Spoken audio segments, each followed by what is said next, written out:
stream, and Marty, give it about 10 seconds and then you can go ahead and start.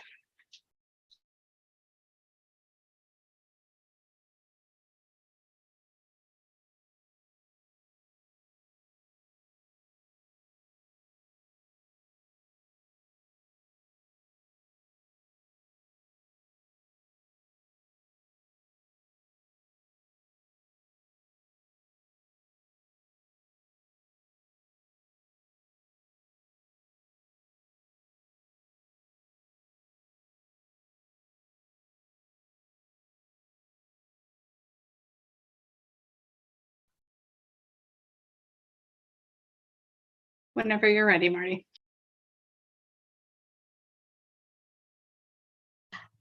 I just actually went through it, so apparently my audio isn't working. Can you hear me now? Yes, we can. Okay, I'll start again.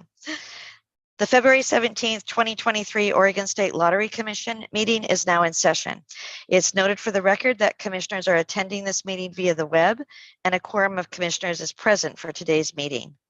Today's meeting is being live streamed on the internet, and a link is posted on the Oregon Lottery website. Will the clerk please call the roll? Commissioner Patel? Here. Commissioner Ramirez? Here. Commissioner Wilcox? Here. Chair Safoff? Here. Will the clerk also inform the commission of who else is in the meeting?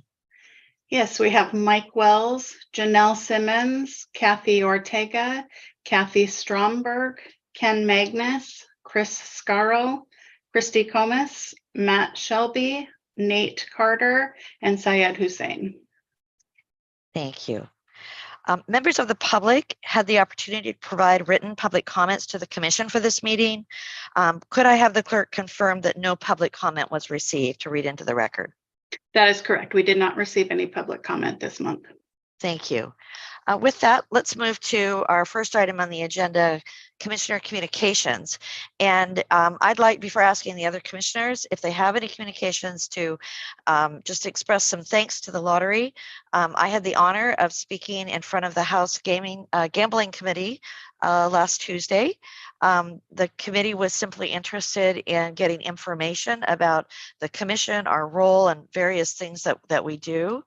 And I think they were very interested. They asked a lot of questions, and I wanted to just also thank the staff for just prepping me and excellent materials for me, and Matt in particular, who attended and stepped in at all the right times when there were questions I couldn't answer. So I think it went well. I know there was a lot of follow-up, and I'm sure that the lottery's managing and taking care of that. With that, are there any other commission communications that the commissioners would like to share at this time?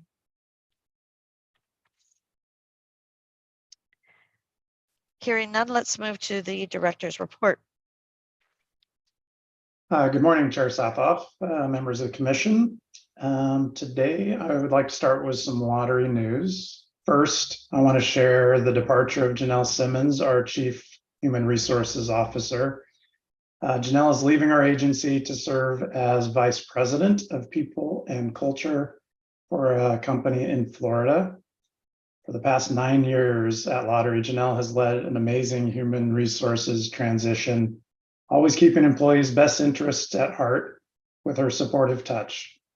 Today is actually Janelle's last day with the Lottery. I am sad to see her leave.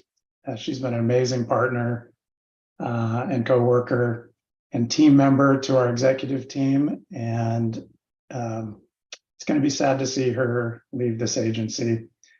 But we wish her the best as Janelle begins this new opportunity. So good luck, Janelle, at your new job. We will miss you. And for the time being, Christy Comas will be serving as the interim CHRO for the Lottery. Starting next month, we will be testing out 100 new dual screen video lottery terminals with retailers in the Salem area as part of a field trial with a new vendor, Light and Wonder. It's the first time the machines will be tested in the US. If successful, the new machines will replace our E20 models, which are our oldest models and lowest performing terminals in the market. This trial is going to last up to 120 days as we go forward. I also want to give an update on the work with our video lottery retailers. We have processed all applications to new video lottery locations that were on the wait list when we took a pause back in December of 21. Applications for new locations were accepted in October of last year, and a second batch came in January. The January group is currently being processed. Additionally, we're awarding one VLT to existing retailers who meet the criteria for this one-time option. The top 50 highest performing retail locations who have 5 or less VLTs in their businesses will now receive their additional VLT in the coming weeks. So now a quick update regarding sales. Compared to this time last year, overall sales are holding around the same pace. Due to record-setting Mega Millions and Powerball jackpots in recent months, we continue to outpace sales for jackpot games from the previous year. Our main jackpot games are up 44 million from last year. Powerball is ahead of last year by 48% and Mega Millions by 157%. Scratch-It sales are down by 5.6% year to year, and video lottery is trending down 4.8%. Overall sports betting activity during the Super Bowl is up from last year's. In 2022, Oregon players placed more than 245,000 bets with a value of 4.5 million. This year, there were nearly 307,000 bets placed through DraftKings with wagers totaling 5.3 million. We also saw a 43% increase in the number of unique active players who placed a wager on the game compared to last year. The player with the biggest win of the day collected over 21,000 on a 3-leg parlay placed for $350. And finally, a few winter stories. Kyle Benston is a wildland firefighter who bought a Powerball ticket just hours before the drawing. To his surprise, he picked 4 numbers correctly and ended up winning $100,000. Because fire season is quiet right now, the money will help him through this slow time. He plans to put some of the prize money towards his car and into savings. He also could not wait to tell his mom about the win and plans to take her out for a nice dinner to celebrate. He bought the ticket at American Market in Cottage Grove. Bill Freer rarely plays the lottery, but decided to pick up an Ace of Spades Scratch-It ticket when he stopped at a gas station with his wife. When scratching a box on the ticket in the parking lot, it came up $50,000 winner. Bill has been taking care of his parents for the past year and will put some of the money towards their medical bills. He also plans to buy a car for his wife. The ticket was purchased at M&W Express in Nyssa. Savannah Hensley enjoys bingo and crossword Scratch-Its, but had never won until she entered the second chance drawing. Her dad told her a letter from the Oregon Lottery was waiting for her at home, and she had him open it. Surprise and delight came over Savannah when she found that she was a $25,000 second chance winner. Savannah will put her winnings towards the purchase of a new car. It's a theme in these winter stories. She also plans to take her dad on a trip to visit her son living in Texas. And that concludes the report for this month. Thank you, Mike. Always good to hear some happy stories too. And I just, on behalf of the commission, I'd like to thank Janelle for her service. I know we've always been very comforted that she was managing the HR issues, but I'm very, very excited for her new opportunity. And I know that I speak for the rest of the commission that we wish her well. With that, let's move to the next agenda item, our minutes. The minutes of the previous commission meeting have been circulated to the commission in advance of today's meeting.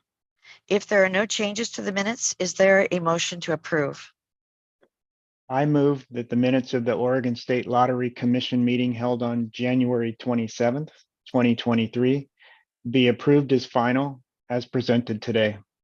Thank you. Do I have a second? Second. Will the clerk please call the roll? Commissioner Patel, Aye. Commissioner Ramirez, Aye. Commissioner Wilcox, Aye. Chair Sapoff, Aye. For the record, the motion is passed. Okay, with that, Kathy, maybe you could provide us with the financial report. I'd be happy to, Chair Sapoff. Commissioners, Acting Director Wells, for the record, my name is Kathy Ortega, Chief Financial Officer for the Oregon Lottery. The first page of the report that was provided for you today is the monthly operating statement for the month of January. We have net revenue of 122.2 on a budget of 118.4, almost 3.9 million favorable to budget. Commissions and game vendor charges will show negative, as I've reported in the past when we have good revenue. Advertising and public information are timing differences. For the month, we had a $85.2 million net profit on a budget of 74.3.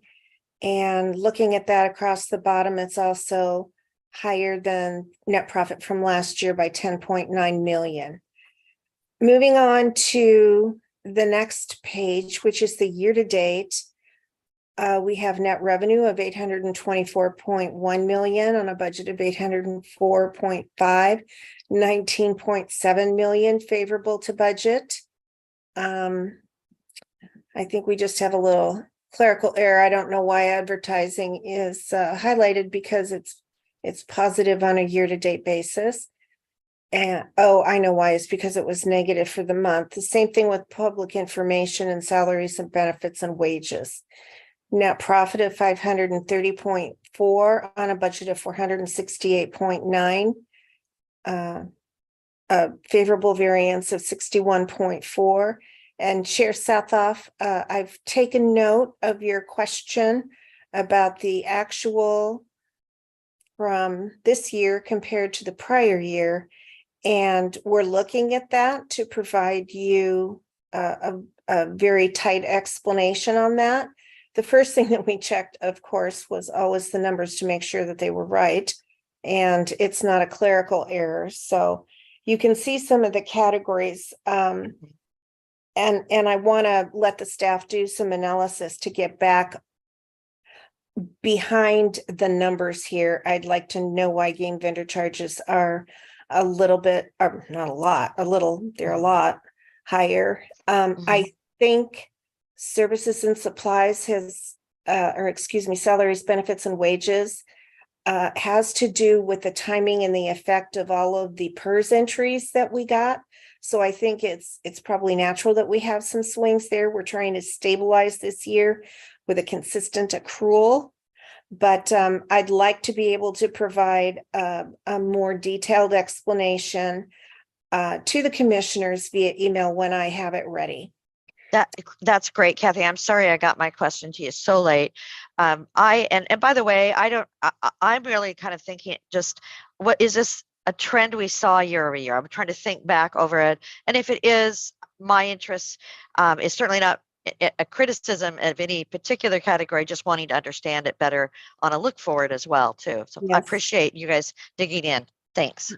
I agree. I did look back at December and we were running negative on a year-to-date basis there against the prior year. So it's going to take a little bit more time to figure out what and where is causing those particular fluctuations.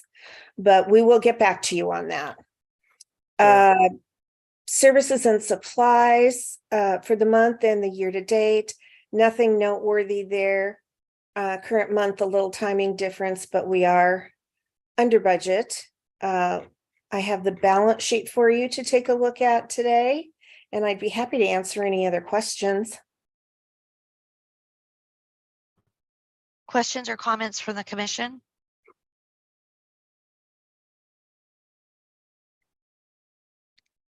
Okay, hearing none, is there a motion to approve the financial statements? I move that the Oregon State Lottery financial statements for month ended January 31st, 2023 be approved for the record as presented today. Do I have a second?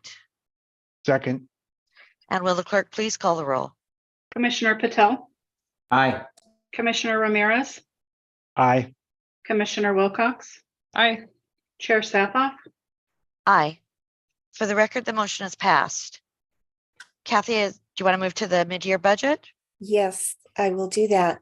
So in your packet of materials, you have a memo from me which highlighted the process that we went through to look at the budget on a 6-month basis and what we found. The bottom line is that expense reductions were determined to be about 10.5 million. That is comparable to last year, which was in the 8+ million range. A lot of that is coming from some elimination of licensed game purchases. And when I say elimination, that means we're not doing them as opposed to deferring them. And the other large item is in salaries, benefits, and wages for OPE or other payroll expenses or benefits. We had some estimates in there that were kind of high because things had not fallen yet into place for the fiscal year when we did the budget. And so we're correcting for those assumptions now to get a more accurate run rate going forward. I've summarized some of the other minor changes, and I'll conclude with, in the capital expense area, we reduced the budget by 2 million, which is a combination of a $3 million reduction for the building security system, which is, it will be a deferral into 24.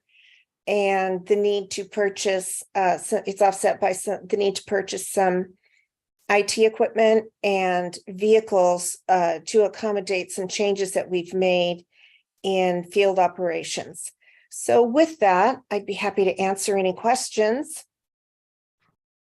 Questions or comments from the commission on the rebalance?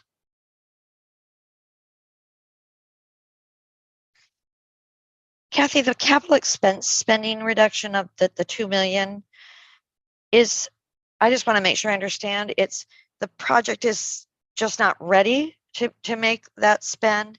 And then if that's the case, has it been delayed? Are we concerned about where that project is at and anything of that nature anybody could speak to? Mike, did you want to talk about, because the chunk of that, the large chunk of it is the building security system. You want to talk about that?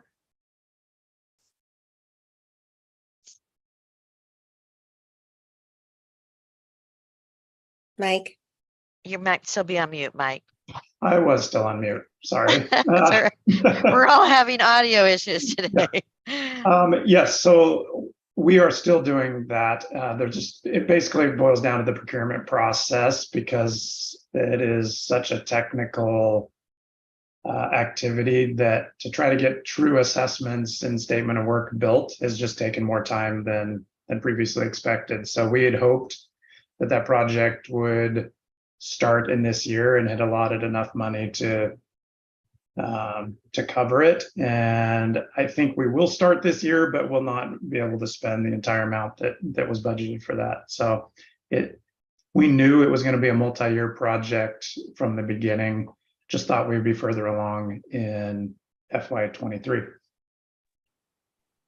Thanks. That does it. I just wanted to know if there was a problem. It sounds like it's taking longer. That happens.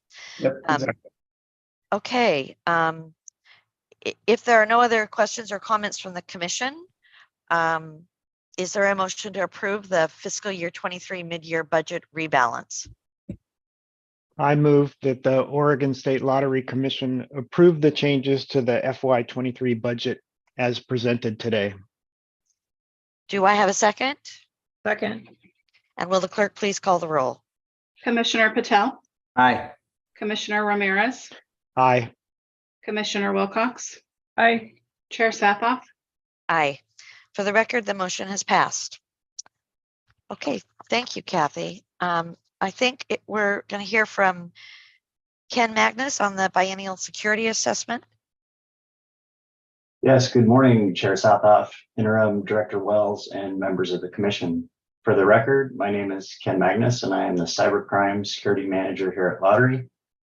And I work within the Security Department, and I participated in the development and execution of this year's biennial security assessment.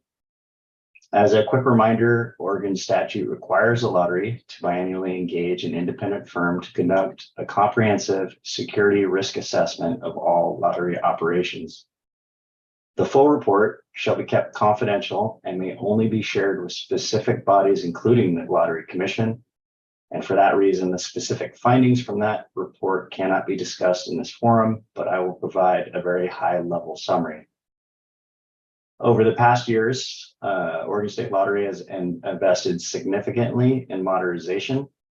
And as we move from an era of on-premise homegrown solutions to a more cloud and vendor-provided solution, the inherent trade-off in that is a larger cyber attack surface, which must be protected. As we have all seen, cyber attacks have grown at a significant rate and are a real threat to organizations of all types and sizes. Attacker capabilities are growing in sophistication, and cybercrime groups are utilizing increasingly advanced techniques to evade detection, maintain persistence, and execute attacks. Lottery fully understands the critical impacts that a cyber attack could have on its business operations. Historically, the biennial security reviews have been conducted by vendors who mainly operate in the gaming space. As Lottery understands the increasing threat a cyber incident poses, we sought to find a vendor with a heavy focus on cyber security consulting to ensure and help improve our cyber security posture.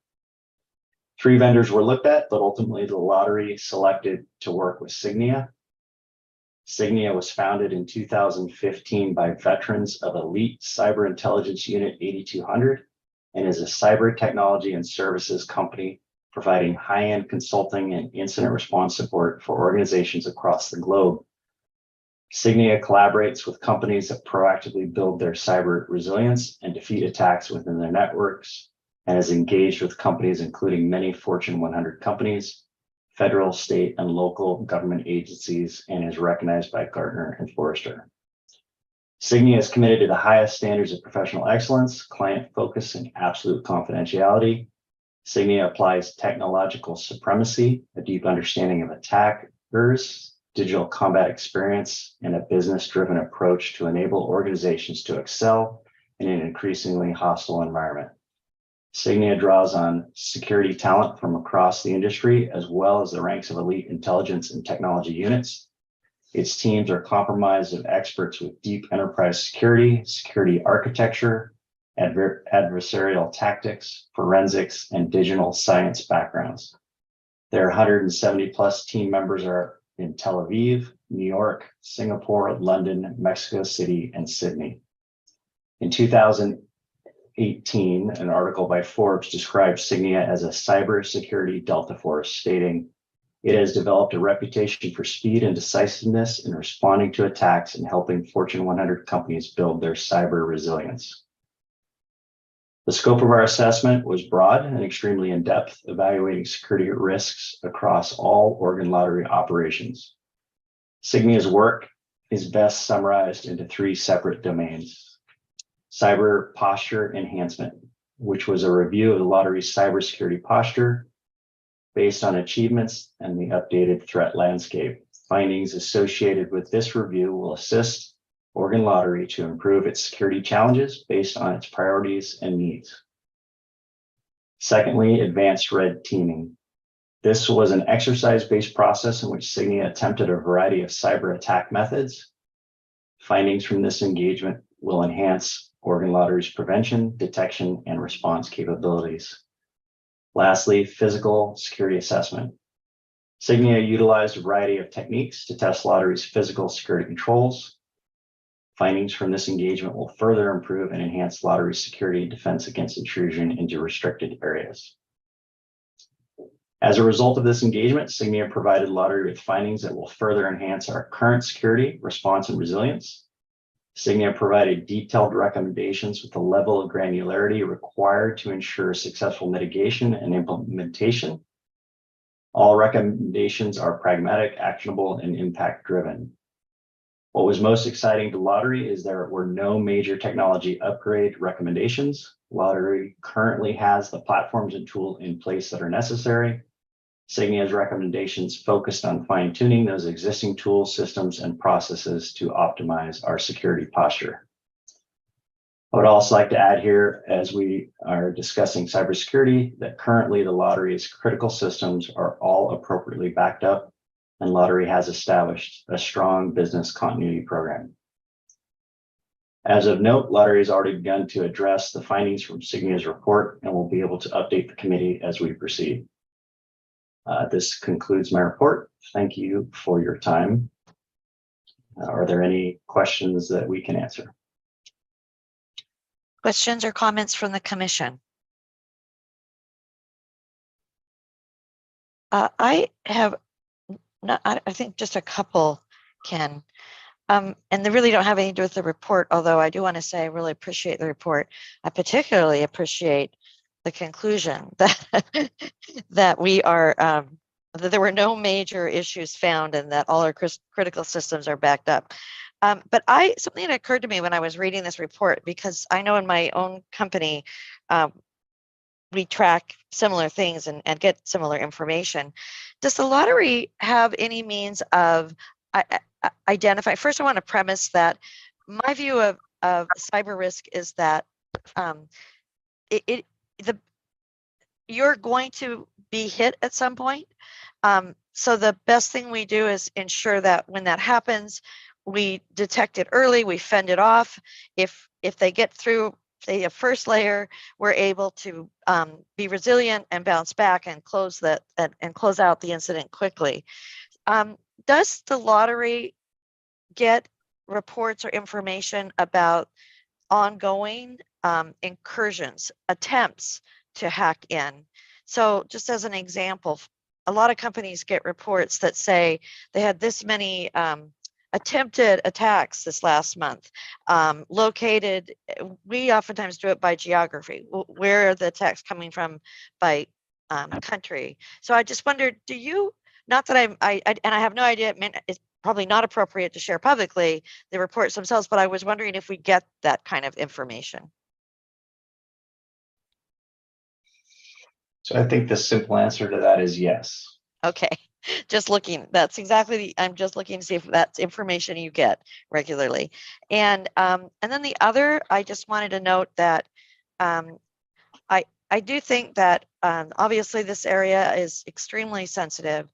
And I just wanted to commend the Lottery for the informing individual commissioners of both the information, the project here, and keeping us informed and on an ongoing basis to the extent incidents do occur or are attempted, letting each commissioner individually know about that. So I really appreciate all the work you all done to both keep the Lottery secure and keep the commission informed as much as possible. Any other questions or comments before we move to the legislative update?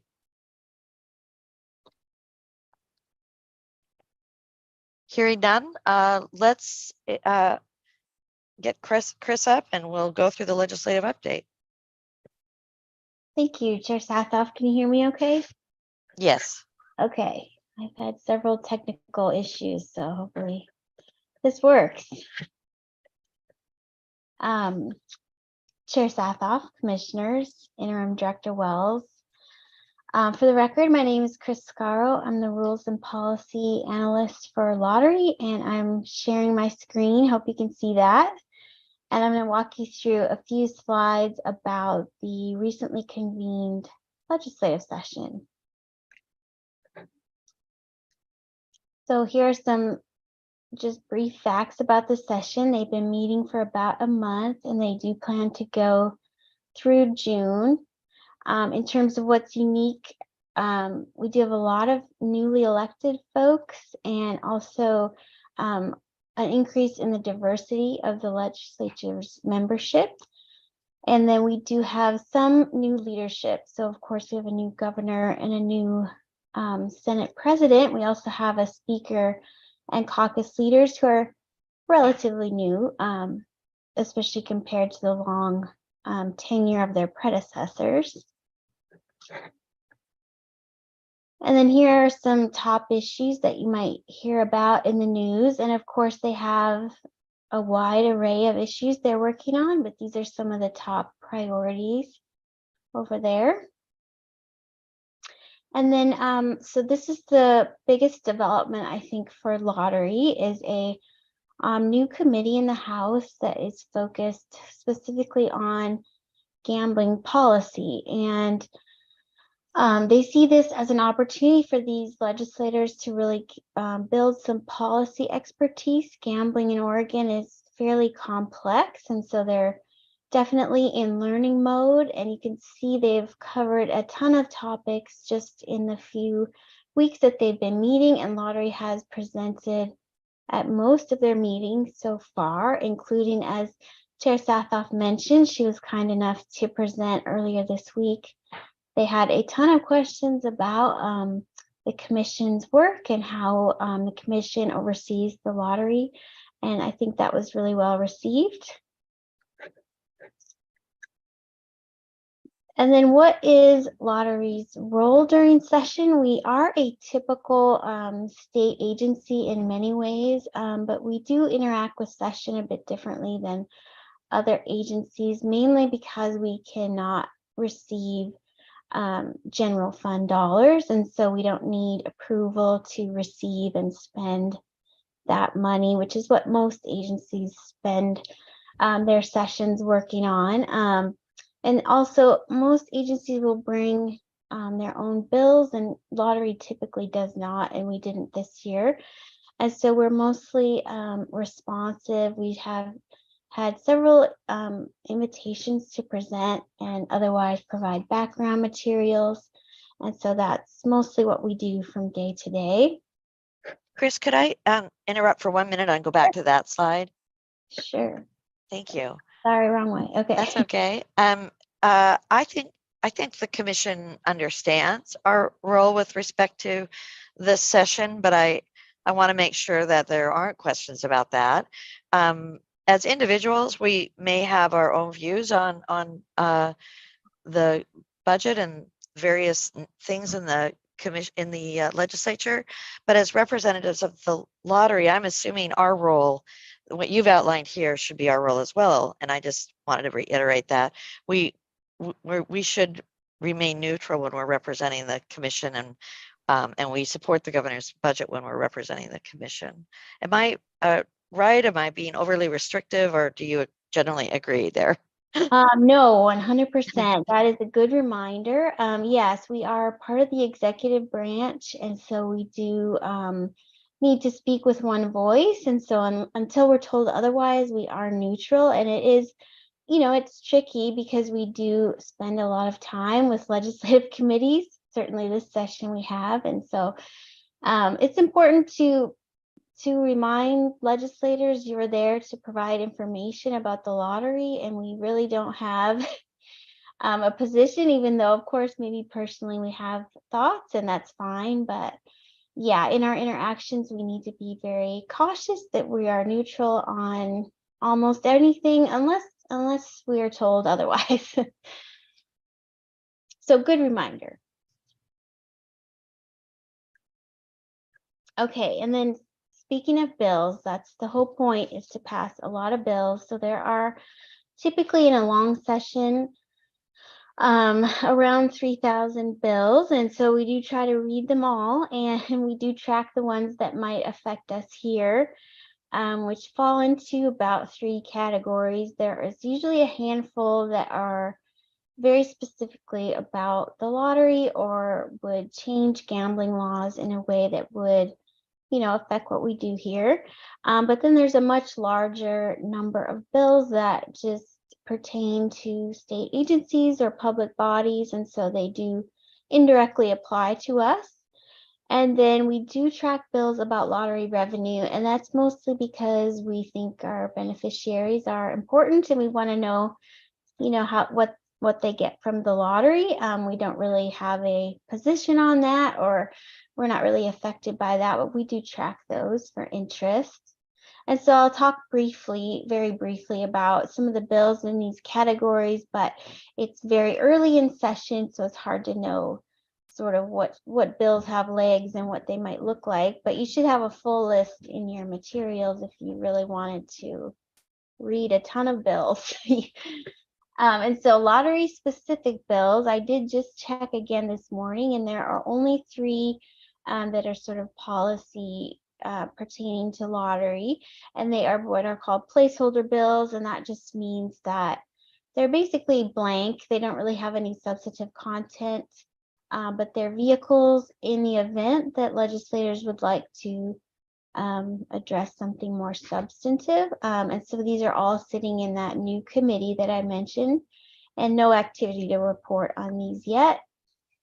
And then this will be the largest group of bills that affect the lottery as a state agency or affect the commission as a public body. So we have a lot of bills about HR related topics and bills about public meetings. And there's always quite a few bills about public records and rulemaking that we track. And then lastly, in these odd numbered long sessions, it's very budget focused. And so for lottery, these first 2 bills, these are the lottery omnibus bills, and they will distribute all of the revenue we're forecasted to raise from our games over the next 2 years out to our many beneficiaries. So, and then the other bill, House Bill 5030, is going to be a lottery bonding bill. So the legislature needs to approve both specific projects and then also approve the sale of lottery-backed revenue bonds. And so those are typically all in one bill at the end of session. And both of these bills sit very quietly and don't move until much later in session, really till the May revenue forecast. And then those will be filled out with the dollar amounts. So those are the 2 bills we track in terms of lottery revenue. And so what's next for us? We already have another invitation to present to Ways and Means in April. And otherwise, we'll be just tracking bills every day and responding to requests. I expect that the Gambling Committee will probably have us back at least a couple more times. And so we'll be preparing for that. And otherwise, I will report back to you when we have new developments. So that's all I've got. Happy to take questions if you have them. Thanks, Chris. Questions or comments from the commission? Yeah, I don't have a question, but I would comment that this is very helpful and very informative, so much appreciated. Oh, I appreciate that. Thanks a lot. I'm never sure if people are as interested in this as I am, so it's nice to hear. I reiterate that and would add, I really did like the bill tracker. I'm great. probably not going to go in and read all of them, but Right. I did want to go back though to the placeholder bills, Chris, Oh, sure. because in the bill tracker, basically one is the Department of Justice studying gambling. Yeah. One is the Department of Justice studying us, the lottery, and one is the Department of Justice studying problem gambling. So Yeah. I gather from that the studies occurred during this session, and the bills are there as a placeholder in case there's a recommendation, or is the idea that Well, yeah, somebody help me out with that. That's a good question. Yeah, so placeholder bills are kind of a strange animal. They sort of have content that's nobody really wants DOJ to study it. Well, perhaps someone does. I mean, that could be. I mean, know they could be the bill, but more likely this was just a means of getting that relating clause out. Yeah. So when you have a relating to the lottery, that really gives them a wide range of issues they can stuff into the bill. So I guess not knowing for sure, but my assumption is that no, they don't want DOJ to study it, although I suppose maybe they do. But more likely, these are just sort of sitting Yeah. there and can They- be vehicles for different topics. I appreciate that, because that's when I Yeah. looked at that, I don't think any of us would say, oh, we don't want the DOJ to study, Right. but they are a placeholder so that you can get the relating clause. Exactly. Yeah. And what I wanted just to note is that we probably, at least 2 of these, could, maybe all 3 of them could directly impact the lottery, its statutory mission, Mhm. its operations. And so I'm sure you guys are watching those very carefully. Yes, indeed. Yeah, these yeah. are definitely the most important bills we pass we track. Of course, we're neutral on all of these Yeah. topics, but we're curious to see what will come of them. And the placeholders are kind of sort of scary because you just have no idea what's going to be in there. But my understanding from the chair of the gambling committee was these are true placeholders. He didn't have a specific plan in mind, and so it's They really don't have an interest in anything particular yet, right? yet right. Okay, great. The only other question I had has to do with 2261. Oh, And yeah. I just wanted to, is that somehow altering? Obviously, it's not going to alter the constitutional allocation, but is it moving the chairs on the deck so that it prioritizes a portion of the amount we currently send to economic development? I guess what I'm trying to say is, does it come off the top after all of Well, our other commitments, or what? That's a good question. So yeah, there's a statute that distributes 2.5% of video lottery sales in each county for economic development. Typically, though, the legislature in a bill like House Bill 5029, instead of doing the actual percent, they will sort of ballpark it, and they'll pick a flat figure for the entire 2 biennium, and then each quarter, I believe, Kathy Ortega's people, who can speak to this better than me, but they report sales by county to DAS, and then DAS uses that flat amount to distribute to the counties. Counties would prefer the actual sales of the actual 2.5% of video sales rather than a flat amount, because sometimes when you do a flat amount, they get a little bit less. They do sometimes get a little bit more. They would prefer the true amount. Well, you can understand that's a bit difficult because we can't predict actual sales each quarter in each county, and so there'd be a need to go back and true up those amounts. And so this bill does create a mechanism for us to true up. So we would use our forecasted sales for each county, distribute the actual 2.5%, or DAS would do that, not us, but and then though we would true up to actual sales. And so you could have a situation where a county actually needs to return money, I believe, but they would personally prefer that than the chance that they could get less. So Interesting. That answered my next question. I was wondering if it went both ways. The true up goes up and it goes down. Okay. But that is what the counties have stated that they would prefer, is they would rather send money back but get the true 2.5%. And so that's always a conflict. And I think the issue is who bears the risk of that difference between actual and forecasted. Right. Thank you. Sure. Hearing no other questions or comments, let's move to our final agenda item, other business. I have no other business that I would present. Is there anybody else on the commission or in leadership that has other business? Now is the time to raise it.